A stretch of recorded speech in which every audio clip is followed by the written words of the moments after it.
हम अपने चैनल की शुरुआत करते हैं फोरेंसिक साइंस की डेफिनेशन के साथ। तो what is forensic science?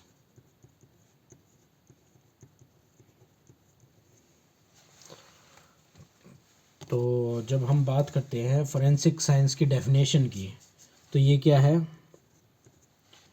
Use of scientific methods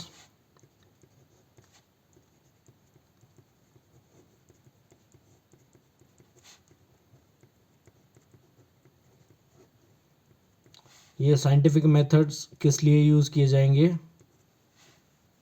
to investigate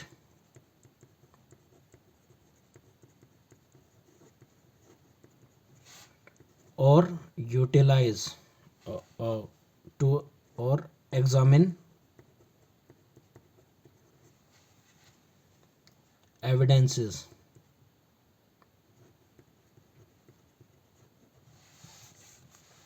और ये इन्वेस्टिगेशन का क्या फ़ायदा होगा? जो हमने इन्वेस्टिगेट किया है, ठीक है, इसकी जो रिपोर्ट क्या करेंगे, हम सबमिट कर देंगे कहाँ? कोर्ट ऑफ लॉ के अंदर, ठीक है। एग्जामिन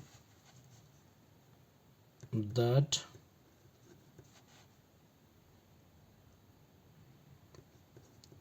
presented in a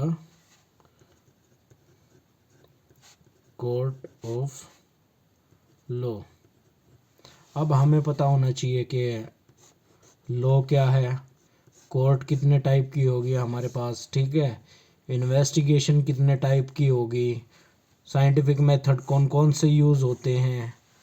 तो सबसे पहले हम देखेंगे लॉ के बारे में, ठीक है। जो लॉ है हमारा, वो है हमारे पास 3 टाइप का, ठीक है। फर्स्ट हो गया हमारे पास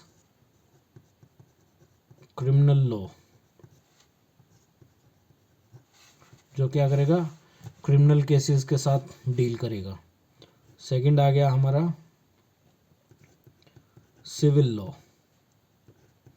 जो सिविल केसेस के साथ डील करेगा,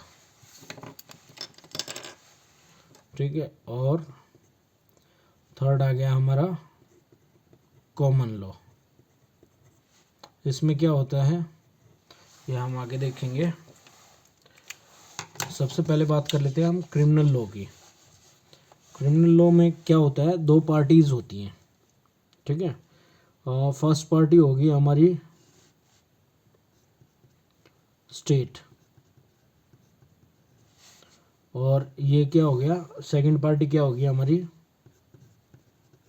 जिसने डिफेंड करना है, डिफेंडेंट, ठीक है। स्टेट में क्या क्या आ गया हमारा, गवर्नमेंट आ गई।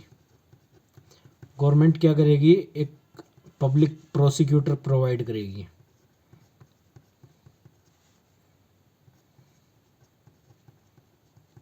ठीक है। पब्लिक प्रोसिक्यूटर क्या करेगा, गवर्नमेंट की तरफ से क्या करेगा, केस लड़ेगा, ठीक है। और उधर से जो हमारा डिफेंडेंट है, ठीक है, वो क्या करेगा, कोई भी लॉयर हायर करेगा, ठीक है, या फिर उसको चांस मिलता है तो ये क्या करेंगे, पब्लिक प्रोसिक्यूटर और जो ये है हमारा डिफेंडेंट है, ये दोनों क्या करेंगे लास्ट में, पब्लिक जो कोर्ट प्रोसीडिंग है, ठीक है, उसमें इन्वॉल्वमेंट होगी इनकी।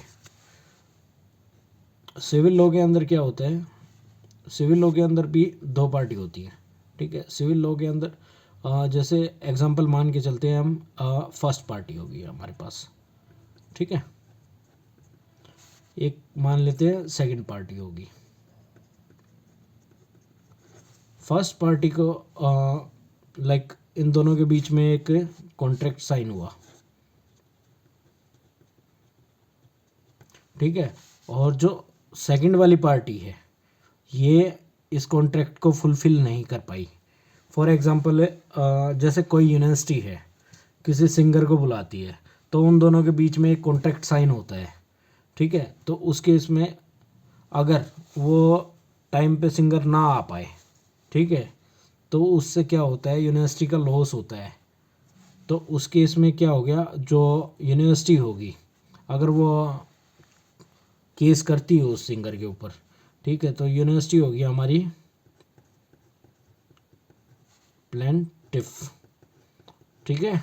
और ये जो सिंगर है हमारा, ये क्या हो गया, डिफेंडेंट,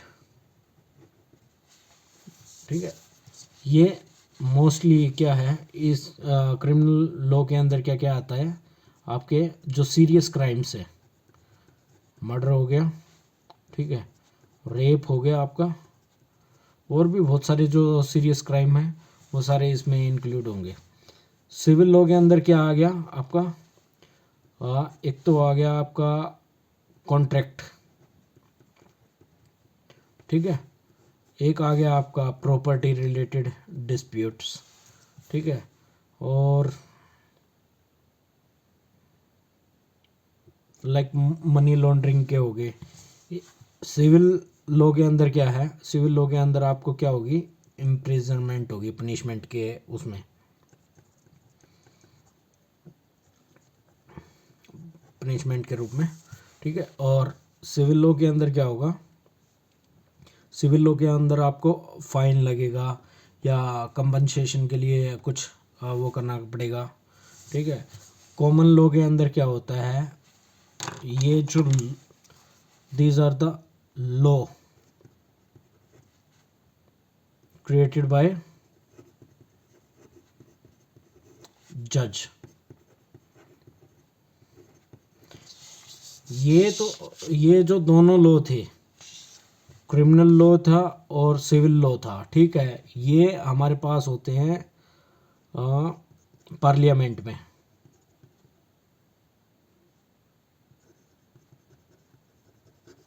लेकिन यहाँ पे क्या है, जो जज है वो क्रिएट करेगा इनको, ठीक है। ये कॉमन सा डिफरेंस है। अब इनके अंदर आता है आपका सिविल लॉ के अंदर, जैसे कौन कौन से लॉ हैं, लाइक आईपीसी, ठीक है, अपना जो आईपीसी है, इंडियन पिनल कोड, ठीक है, वो आ जाएगा, सीआरपीसी आ जाएगा, क्रिमिनल प्रोसीजर कोड, तो और एक आ जाएगा इंडियन एविडेंस एक्ट, ठीक है, और इधर क्या आ जाएगा, code of civil procedure, code of civil, ठीक है। इसमें क्या है, ये IPC, CrPC, Indian Evidence Act, code of civil procedure, ये क्या है, लिखे हुए हैं कि अगर ये क्राइम हुआ तो उसके लिए ये सज़ा मिलेगी, ठीक है। लेकिन जो कॉमन लॉ है, कॉमन लॉ के अंदर कोई एज सच कोई रूल है नहीं, ठीक है। फॉर एग्जांपल हम एग्जांपल मान के चलते हैं, जैसे जो सरदार भगत सिंह को वो दी गई थी, फांसी दी गई थी, ठीक है, उस केस में क्या था, जो उनका क्राइम था वो इतना बड़ा नहीं था, लेकिन जो एम्प्रिजनमेंट थी, जो सज़ा थी उनकी, ठीक है, वो फांसी थी, ठीक है। तो उस केस में क्या था, जो भी लॉ बनाया गया था, जो जजमेंट दी गई थी, वो जज ने अपने बेस पे दी थी, ना कि किसी रिटन डॉक्यूमेंट के बेस पे दी थी, ठीक है। नेक्स्ट लेक्चर में नेक्स्ट वीडियो में हम बात करेंगे type of courts in India.